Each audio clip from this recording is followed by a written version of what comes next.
Assalamualaikum warahmatullahi wabarakatuh. Bagaimana kabarnya hari ini anak-anak? Sehat ya? Semoga kabar kalian semua di rumah sehat. Kali ini kalian bertemu lagi dengan saya di mata pelajaran PPKN kelas 12. Seperti biasanya anak-anak, sebelum kita mulai pembelajaran, kita awali dengan membaca doa menurut kepercayaan masing-masing dengan harapan semoga pembelajaran kita pada hari ini diberikan kelancaran, kita semua diberikan kesehatan serta apa yang kita pelajari bisa manfaat di kemudian hari. Berdoa mulai. Berdoa selesai. Oke anak-anak, silakan disiapkan buku catatannya dan alat tulisnya ya untuk mencatat materi pada hari ini. Kali ini kita akan belajar mengenai substansi hak dan kewajiban warga negara dalam Pancasila. Nah, kenapa kita mempelajari ini? Tentunya ada tujuan pembelajaran yang kita capai. Yaitu setelah kalian mempelajari pembelajaran ini, kalian akan mampu untuk memahami dan menganalisis tentang hak dan kewajiban warga negara dalam nilai dasar, nilai instrumental, dan nilai praksis sila Pancasila. Nah, kita masuk di uraian materi. Nah, anak-anak, sebelum itu Pancasila adalah sebagai ideologi negara, ya, dan falsafah hidup bangsa Indonesia yang sesungguhnya. Itu mengandung 3 macam nilai, yaitu nilai dasar, nilai instrumental, dan nilai praksis. Nah, nilai dasar ini anak-anak biasanya disebut sebagai nilai ideal yang merupakan nilai tetap yang tidak bisa diubah, yang merupakan hakikat dari kelima sila Pancasila. Itu ya.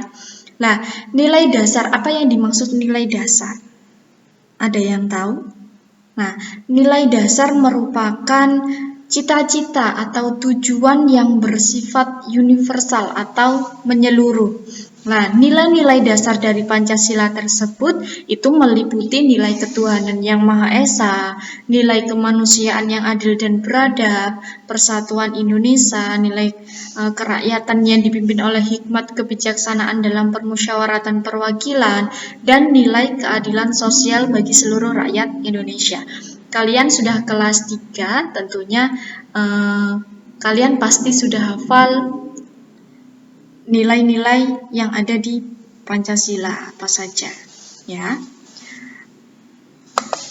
Nah, kita masuk di nilai pertama, di nilai ketuhanan. Nah, apa sih yang dimaksud dengan nilai ketuhanan ini? Yaitu anak-anak keyakinan bangsa Indonesia terhadap Tuhan yang mengarahkan kita atau gambaran sebuah negara yang membuat warga negaranya bebas untuk memeluk agama serta menghormati atau tidak memaksakan, tidak ada diskriminatif antar umat beragama. Nah, sebagai warga negara yang beragama, maka kita wajib untuk melaksanakan perintah agama dengan melaksanakan ibadahnya. Jadi warga Indonesia ini diberikan kebebasan untuk memilih agamanya masing-masing, itu ya. Nah, kita masuk di nilai kemanusiaan. Anak-anak, penerapan nilai kemanusiaan dalam negara Indonesia ini terlihat dari saling menghargai satu sama lain. Seperti yang kalian ketahui, Indonesia adalah negara apa? Negara kepulauan yang memiliki berbagai macam suku, budaya, agama. Nah, karena itu kita harus saling menghargai tanpa melihat dari latar belakang seperti sukunya apa, budayanya apa, agamanya apa, atau status dalam masyarakatnya. Nah, kita sebagai makhluk ciptaan Tuhan yang Maha Esa juga manusia itu memiliki derajat hak dan kewajiban yang sama.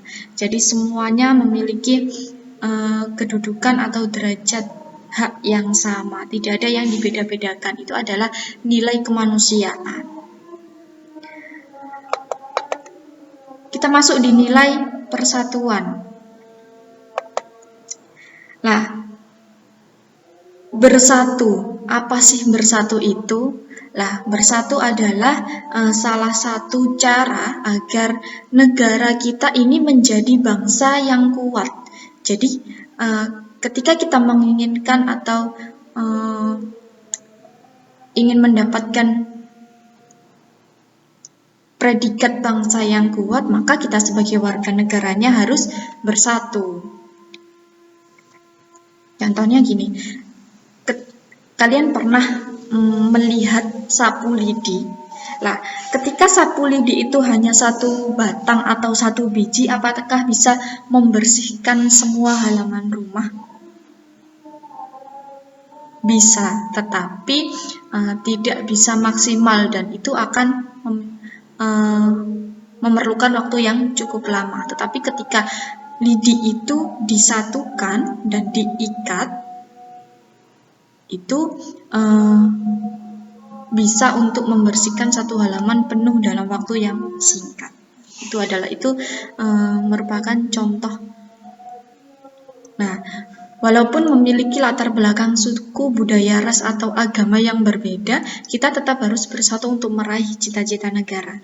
Nah, perbedaan yang ada di Indonesia bukan untuk dipertentangkan, tetapi justru dijadikan alasan untuk kita selalu bersatu. Lalu yang 4, nilai kerakyatan. Kerakyatan yang dipimpin oleh hikmat, kebijaksanaan dalam permusyawaratan perwakilan. Nah, kita anak-anak sebagai warga negara Indonesia mempunyai kedudukan, hak, dan kewajiban yang sama. Tadi sudah saya jelaskan. Lah, walaupun memiliki hak masing-masing, kita sebaiknya juga harus memperhatikan kepentingan bersama. Karena itu, anak-anak masyarakat Indonesia harus melakukan musyawarah sebelum mengambil keputusan. Lah, hal ini kenapa dilakukan? Tentunya dilakukan untuk menghargai pendapat satu sama lain. Lalu ada nilai keadilan. Nilai keadilan ini bertujuan dari bangsa Indonesia, yaitu untuk menciptakan kesejahteraan sosial bagi baik dari sandang maupun pangan, tanpa adanya kesenjangan baik dari segi sosial, ekonomi, budaya, maupun politik, sehingga keadilan itu dapat terwujud. Nah, keadilan sosial bagi seluruh rakyat Indonesia, apa arti dari kalimat tersebut? Nah, ini berarti bahwa setiap orang Indonesia itu mendapat perlakuan yang adil dalam bidang hukum, politik, sosial, ekonomi, dan kebudayaan. Jadi semua memiliki keadilan yang sama. Nah, untuk itu anak-anak, ketika kita sudah membahas kelima nilai tersebut, nah, untuk nilai instrumental ini merupakan nilai-nilai turunan dari nilai dasar yang dituangkan dalam berbagai ketentuan konstitusional. Lah, baik dalam Undang-Undang Dasar Negara Republik Indonesia tahun 1945, nah, peraturan pemerintah, keputusan presiden, peraturan daerah. Nah, disinilah kedudukan Pancasila itu sebagai sumber dari segala hukum yang terlihat. Nah, jadi semua hukum yang ada di Indonesia ini bersumber dari Pancasila. Nah, contoh nilai instrumental adalah pasal-pasal hak dan kewajiban yang sudah dijelaskan dalam pembelajaran sebelumnya. Nah, selain nilai dasar, nilai instrumental berikutnya yang akan kita bahas yaitu nilai praksis. Nah, menurut kalian ada yang tahu apa nilai praksis itu? Ada yang pernah dengar? Nah, nilai praksis adalah nilai yang dijabarkan dalam kehidupan kita sehari-hari. Nah, nilai praksis ini benar-benar nyata anak-anak dan kita semua itu melakukannya. Nilai praksis dari Pancasila selalu berubah-ubah seiring dengan perkembangannya zaman dan juga perkembangan dari nilai-nilai instrumental yang menjadi dasarnya atau pasal-pasal yang menjadi dasarnya. Namun anak-anak, perubahan ini tidak akan pernah mempengaruhi fakta bahwa nilai praksis itu merupakan perwujudan sikap dari nilai-nilai dasar yang terkandung dalam Pancasila. Contohnya apa? contoh dari nilai praksis antara lain seperti kita harus menghormati seluruh agama meskipun agamanya berbeda dengan keyakinan kita. Nah, sesuai dengan sila pertama, apa bunyi nilai sila pertama? Nah, ketuhanan yang Maha Esa. Tuh, contoh lain seperti kita harus memperlakukan orang secara adil tanpa pilih kasih ataupun mencurangi orang lain. Nah, sesuai sila kedua Pancasila. Apa bunyi nilai sila yang kedua? Apa? Kemanusiaan yang adil dan beradab. Nah, itu. Nah, itu tadi materi kita pada hari ini. Jadi apa saja tadi yang kita pelajari? Yaitu mengenai nilai dasar. Nilai dasar itu apa? Nilai dasar adalah cita-cita, tujuan yang bersifat menyeluruh. Contohnya, nilai ketuhanan, nilai kemanusiaan, nilai persatuan, dan nilai kerakyatan, dan yang terakhir nilai keadilan. Yang kedua, tadi kita sudah mempelajari nilai instrumental. Apa itu nilai instrumental? Itu adalah nilai turunan dari nilai dasar yang dituangkan dalam konstitusional, baik dalam undang-undang, peraturan pemerintah, keputusan presiden maupun peraturan daerah. Lalu yang ketiga tadi yang kita bahas nilai praksis. Apa tadi yang dimaksud dengan nilai praksis? Itu nilai yang dijabarkan atau kita lakukan dalam kehidupan sehari-hari. Nah, nilai praksis ini itu benar-benar nyata dan harus kita hormati,